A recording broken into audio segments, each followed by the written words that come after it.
come the aliens. They're coming right down to earth. All right, so it's been a couple weeks since I talked about Alien Earth on this channel. Honestly, it just took me a couple weeks to get to episode 6. So last time I talked about this, it was episode 5, which was on the USCSS Maginot, yeah. Imagino. It's the Imagino spaceship. It was the whole episode that was kind of like a remake of the original Alien, and a lot of people were like, oh my god, it's the best thing since the original Alien movie. But it was actually quite stupid. And I guess I've just identified a few problems with this show at this point that I think are probably the biggest problems with Alien Earth. And the first one is just the idiot ball trope. So the idiot ball trope, the idea behind this trope is that characters who are otherwise smart, intelligent, reasonable people, when they're past the idiot ball, they make uncharacteristically stupid decisions. And that this is done so that the plot can be driven forward. Not because this is something that the characters would actually do, but just because the writers need to get from point A to point B, and so they have a character make a really stupid decision.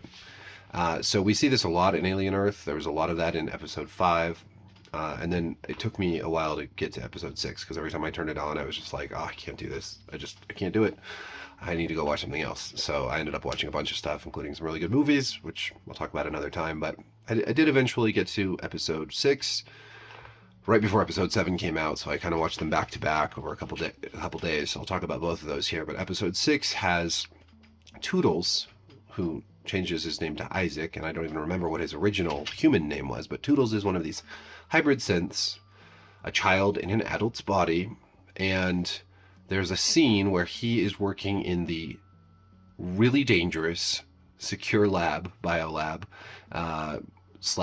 / holding cell for all these different aliens, the xenomorphs, the eyeball alien, etc., and he's working all by himself. Which immediately I just am thinking to myself, why are they letting him work all by himself? This is so stupid.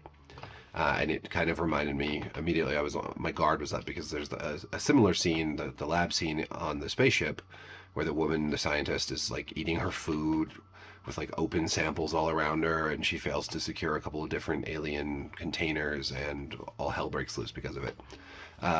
Just the idiot ball, you know. So I actually don't think that it's really this character Toodles' fault. I don't think he's really that, we can say he's being stupid. He's just a kid with no real training. But one of the little doors that he's trying to feed the aliens through, it jams, and he tries to pull it and it breaks off. So he's like, what do I do? He doesn't have anyone there to help him because this lab is completely unguarded.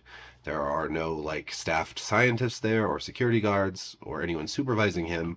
Apparently he hasn't been told to communicate with anyone if something goes wrong. So he just decides to turn off the security to this one cell where there's this big hive thing.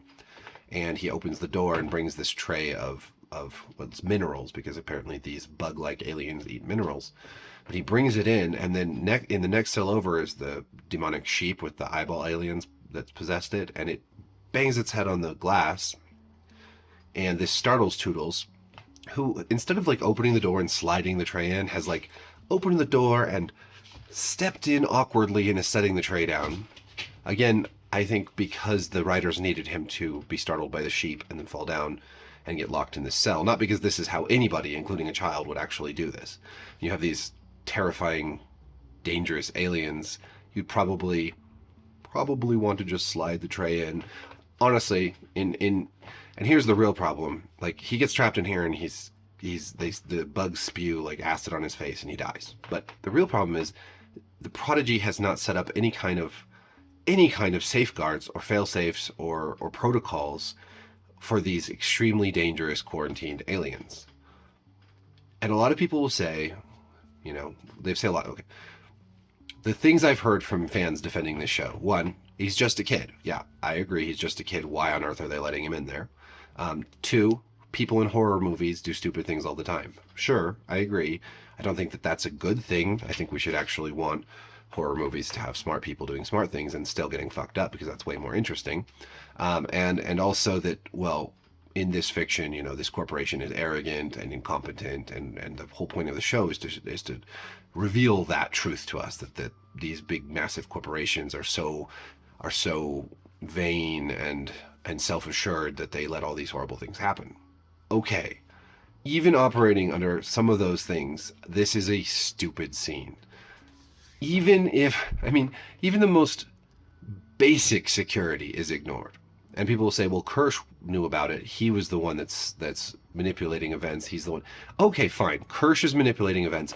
But even then, and that's Timothy Oliphant's synth character, who I really enjoy, by the way, but you have to do more to show us that this is what's happening. You have to do more to show that Kirsch is actually sabotaging and manipulating events than just have him watching on a tablet while all this shit goes down. Because honestly, in a secure lab with dangerous alien species from another planet that that other corporations like Weyland-Yutani are trying to get their hands on, how is it that there are not guards stationed at the door? How is it that they're letting these kids just run around everywhere in their super-powered synth bodies with no supervision? And like, they have trackers, right? But no one seems to be monitoring them. Why are there not staff? I mean, this is what this massively rich trillionaire Boy Cavalier and his massive company that rules 1/5 of the world. How do they not have staff at a 1-to-1 24/7 ratio monitoring these hybrids? There's only like 6 of them, maybe. 1, 2, 3, 4, 5, 5 or 6. Anyways, how are they not being monitored constantly? How are they allowed to go in the lab without supervision? They are children in adult bodies. All of this is just so incredibly stupid to me that while I'm watching the episode, I just can't stop thinking about how stupid it is. And that takes me out of the fiction. That breaks my immersion. That makes it really hard for me to enjoy the show. Stuff like this. Later in the episode, it's Slightly, who's being manipulated by Morrow, the Captain Hook character, the cyborg, who's trying to retrieve these aliens. And when Arthur, who's been fired, but when Arthur realizes that Toodles is offline, finally someone realizes, hours later, he rushes to the secure lab where Slightly is waiting for him, I guess. And Arthur runs in and he sees Toodles, and he runs over and he opens the door and pulls Toodles out, or he tries to. And while he's doing this, Slightly opens the door to the xenomorph eggs, which we know activate around humans. Arthur, who has like 7 degrees, he makes a point of talking about how smart he is. He doesn't think to immediately call for backup. I mean, immediately try to secure the site. You have a corpse inside one of these cells. You don't have somebody in there calling for help. Like, that might, I can see if like somebody's in there like, help, open the door, how you might run over and just open the door and throw caution to the wind to save this person, right? But he's clearly dead. So there's no urgency. There's no like, we have to get him out this moment. Why doesn't Arthur, this very smart guy, why doesn't he call for backup? Why doesn't he try to get some security in there before opening a door to where someone, a super-powered synth hybrid, has been killed? Why? It doesn't make sense. Again, I'm just left thinking, what the fuck? Why is this? If he had simply even just like called for backup and rushed over there, like any sort of basic self-preservation would have gone a long ways to making this a more tolerable scene. But anyways, he's tricked by Slightly, and a facehugger gets him, and Slightly then takes him and hides him in his room in the next episode, and then gets the black guy, I don't remember his name, one of the other, Smee, one of the other children in adult bodies, one of the other lost boys. We really should have known in Fargo Season 5, Noah Hawley's previous show. In Fargo Season 5, the main character, played by Juno Temple, is named Dorothy Lyon. And there's constant references to The Wizard of Oz throughout that season.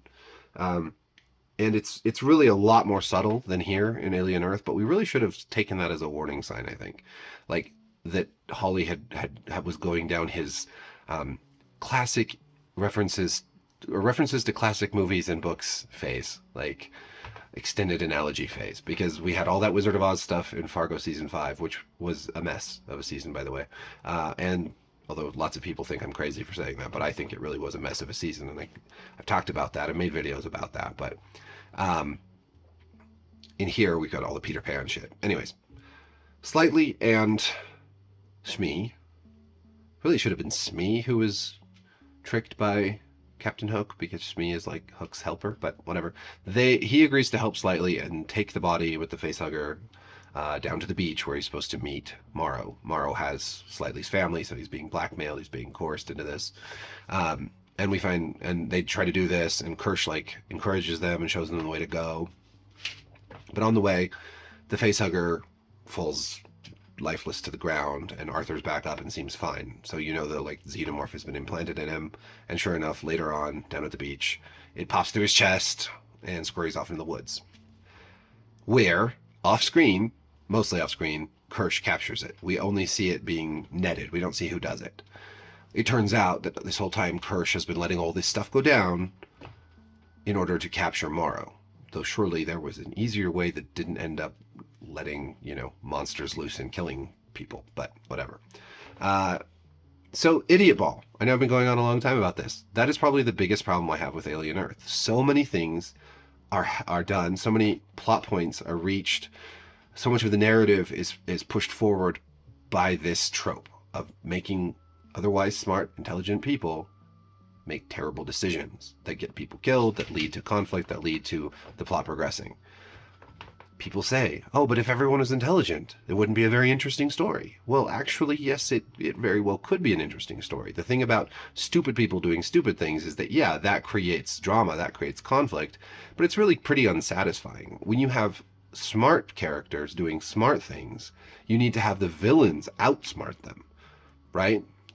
It's similar to what I'm going to get to talking about in a minute with the girl boss trope. when you portray like tough, smart girl boss characters as being smarter than everyone else, and then make all the male characters around them really stupid, that doesn't actually make the girl boss look smart. You don't make someone look smart by having everyone around them look stupid. You have her look smart by being actually smart and having actually clever ideas and outsmarting really smart characters around her. Same goes for this kind of idiot ball bullshit. You can have characters that are very intelligent and are still undermined by people who betray them, by their own flaws. You can have an intelligent character who makes selfish choices. You can have tough choices where a perfectly intelligent person is put in a tight spot where they have to choose between saving someone or saving the whole ship, or have their morals challenged by having to do something bad in order to save the day or whatever.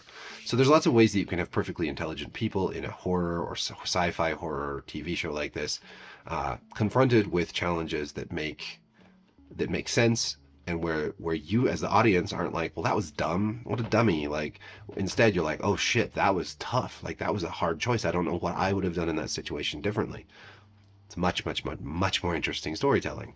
So the second big problem, beyond the idiot ball and beyond the stupid, convenient writing, is this Wendy. Wendy. I like the actress. I can't think of her name off the top of my head. I think she does a good job. But Wendy is a Mary Sue, and is just like the walking, talking girl boss trope. Everybody thinks she's the best. She's the chosen one. She's special. For some reason, she's way better at everything than any of the other hybrids. I guess because she was the first. Boy Cavalier loves her the most. Everyone treats her differently, and she is super powerful. She is able to kill the xenomorph with a paper cutter blade. After barely having encountered xenomorphs, there's very little struggle, and she's able to take it out off screen, which is dumb.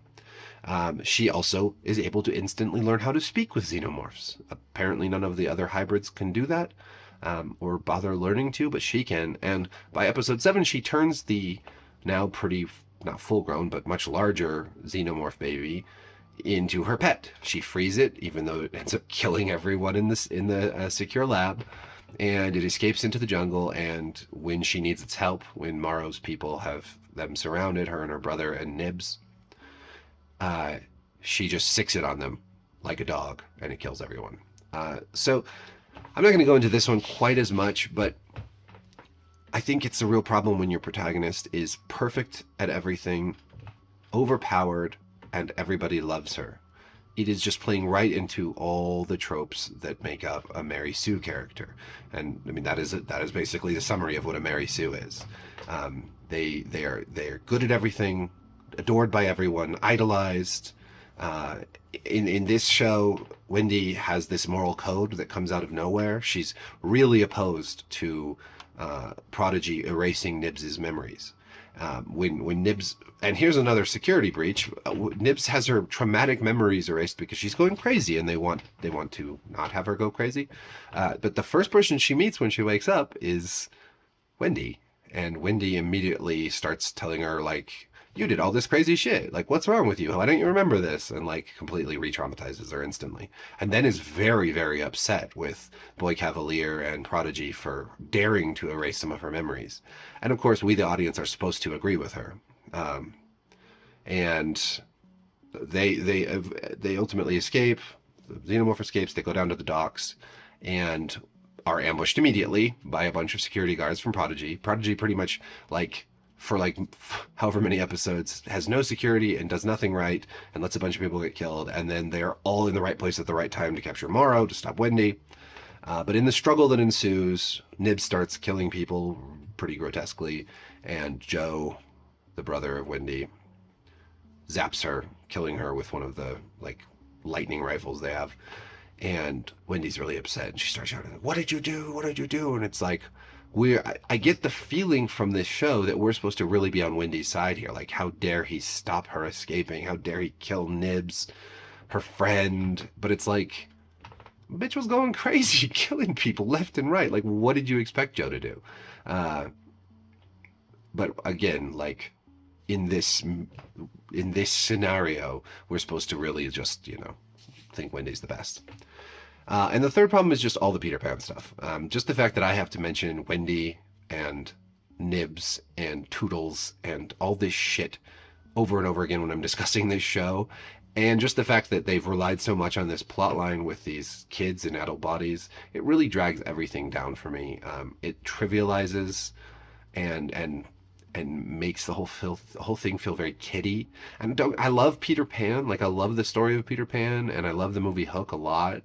And I even tried to write like a fanfic Peter Pan story, like the origin of Captain Hook when I was younger, which didn't pan out. But I did a ton of research into like pirates and naval battles and stuff, and that was fun. But I don't like it here. Like, it's just too much. It's not subtle. It's way less subtle than Fargo season 5, and it's just kind of trite, and I just don't like it. It's too on the nose.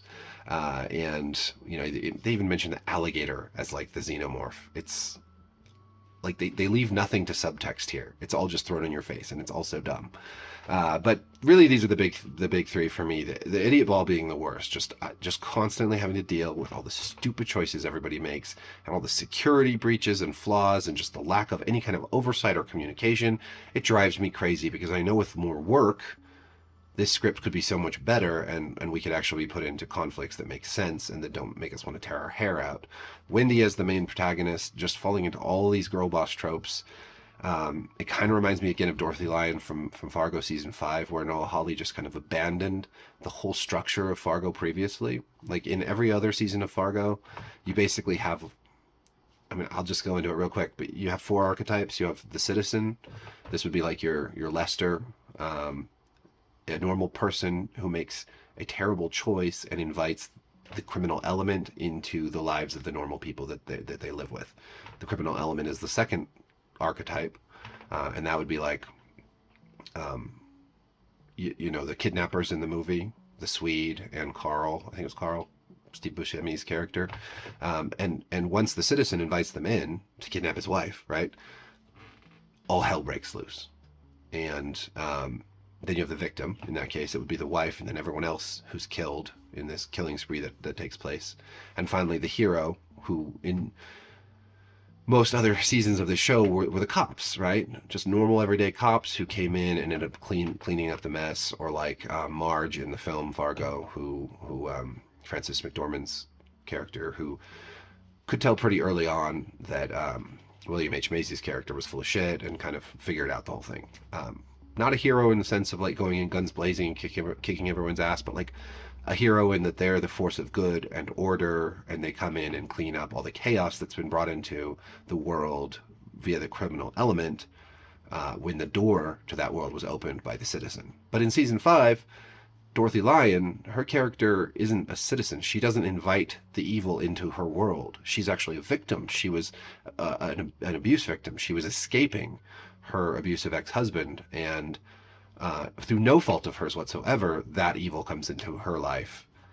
But she's also the hero because she's the one who stops it. So instead of having like that structure that every other season was based on, because he wanted to make Dorothy Lyon the victim and the hero, he pretty much had to do away with any sort of citizen who goes down a path of no return, and just has Dorothy Lyon be the girl boss that's good at everything, that can beat up everybody, etc., etc.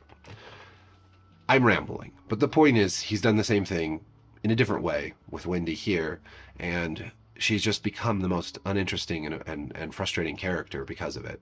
And then finally all the Peter Pan stuff is just stupid. So we have one episode left. So far I'm super, super, super disappointed with Alien Earth, and I just wish... I mean, I think maybe you could have made it a movie, a 2-hour movie, and cut out a bunch of the filler, and it would have been a lot better.